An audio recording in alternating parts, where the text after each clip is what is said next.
Hey, all you cap and traders, welcome into another episode of Cap and Trade. I am your host, TexansCap, and we have got some news tonight. Want to talk about the most recent claim on the waiver wire and one Diontae Johnson for the Houston Texans. Let's get into it tonight.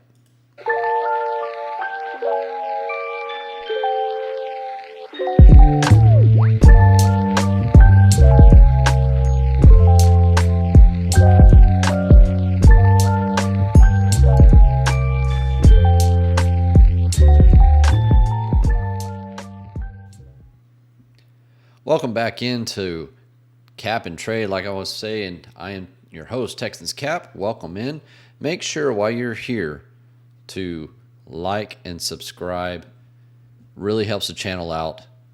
Post your comments down below. Any thoughts you might have on today's video. I really appreciate it. So with that, let's get into it. So today, big news dropped down. The Houston Texans make a waiver claim. Diontae Johnson, veteran out of Baltimore, Pittsburgh, Carolina. He has been on 3 teams this season alone. So, it's almost feels like a kind of a necessity at this point with how the injuries have just crept up on this team. We saw the unfortunate injury with Tank Dell, dislocated knee, not just a kneecap, but dislocated knee and torn ACL, according to head coach DeMeco Ryans today.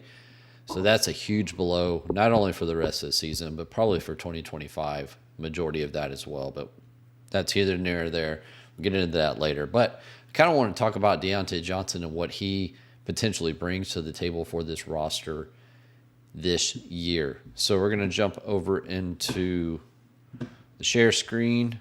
So now we've brought up the cap charge here, as always, referencing overthecap.com, place where I do a lot of data entry. I do a lot of my work over there as well, so it's a very valuable resource. But as you can tell, just a minimum salary cap charge of $125,000. That's a result of a restructure with Carolina before he was traded to Pittsburgh, which was eventually moved to Baltimore via trade, and then Baltimore released him. It was kind of a two-sided agreement for him to move on. Get to the end of the picture, $125,000 cap charge for Houston, very minimal, I should say, and there's no guarantees, anything like that. So he's a free agent at the end of the year. So essentially, you're going to get. He's not going to play. He's not going to play. I shouldn't say it for sure, but he's unlikely to play on Wednesday against the Baltimore Ravens. I can't imagine the team is able to get him a playbook.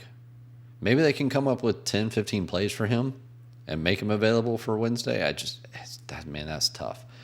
But at a minimum, he's available for the Tennessee Titans game. And then you can get a good audition for him. Let's take a look at what you're going to see out of Deontay Johnson. So here's just some metrics I put up here. So we got player profile up here in the top left. He's not a big wide receiver. He's not a speedy wide receiver by any means. 5'10", 183. He's your prototypical slot wide receiver. Is big enough to play a boundary outside wide receiver, but works his best underneath, inside, middle of the field. 4.53 40-yard dash back in 2019. So just nothing that jumps off the screen. But as we'll see when we'll look at the plays here in a few minutes. But looking at his PFF scores, very consistent, in that 67 to 72 range. That's good enough to be a top 20, top 30, probably top 30 wide receiver. So it's nothing that you just write home about, but does this team have a huge necessity need for this type of player? Absolutely. Would the Texans make this claim if Tank Dell did not have an injury this weekend? I would say probably not. I don't know that they make this claim without that injury occurring. So that's just kind of how my read on the situation. Let's take a look at some of the plays here. Okay, so now we're going to take a look at some of the plays via All-22 from NFL Pro. You know, got a lot of clips here. You'll see a red circle pop up on plays that a red circle will outline Diontae Johnson so you can see where he's at on the screen. But, what you're going to see here is just efficient route running, good, strong hands. He doesn't have a big release. He doesn't have over-the-top speed. He's not going to, take the top off the field or anything like that. But he's very declarative in his routes. He's got good yards after the contact ability. Is it Nico Collins type yak? No. But you'll see where he's got, what I really like is he's got really strong hands. Here you see he really gets his hands off of that player to the ball.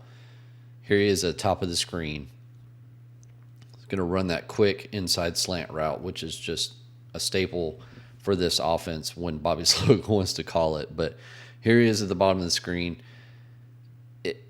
I don't know how well he will fit into this offense because he's obviously going to play that Z receiver mode. Here's a good deep comeback route. I like the way he comes back to the quarterback on those deep dig routes. And there's a few more that we'll see during these plays. But I really like where he works his way back here. There's good hands, gets there. Here he is in the end zone. Going to come across, good speed, good recovery, good strong hands, right? And here he is in the slot. I think that's a good spot where you're going to see him. And he almost didn't look like he's ready, but man, that was a good move to the inside. Good stem to the inside and good yards after contact like I talked about. So I'm excited to see how he fits into this offense. But just what we're seeing here, good strong hands, good point of contact with catching the ball. He doesn't catch the ball with his body, which is one thing that caught my hands. There's another one right there. Catching it with his hands. That's something we see a lot with Tank Dell. He's more of a body catcher, whereas Deontay Johnson seems more, he's very hands. There he is, right there, right on the slant route again. He had a big game against the Raiders. There he is at the top in a double stack, double move, get to the outside, spots the ball quickly, good soft hand catch. Here he is in the triple stack at the top. Going to work out, looks for the ball. Look at that, holding the ball out, good strong hands.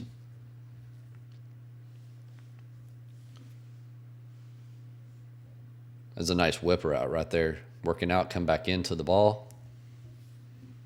These are one-on-one type things for a wide receiver, but that's what Houston needs at this point. Here he is, works across a deep crosser, gets hands on the ball, avoids the tackle.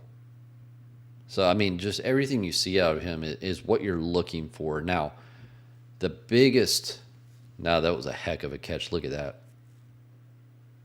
We'll finish these out before we get to the elephant in the room.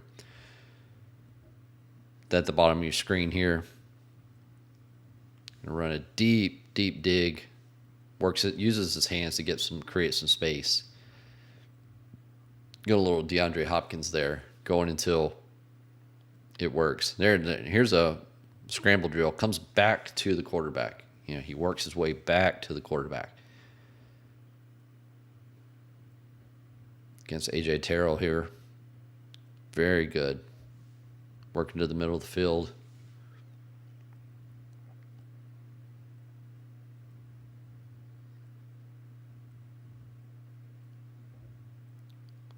Nice stem. Fakes the outside shoulder. Gets to the inside. It's a different angle from the end zone, so you'll see. Boom. Gets his hands on the ball. Really like it.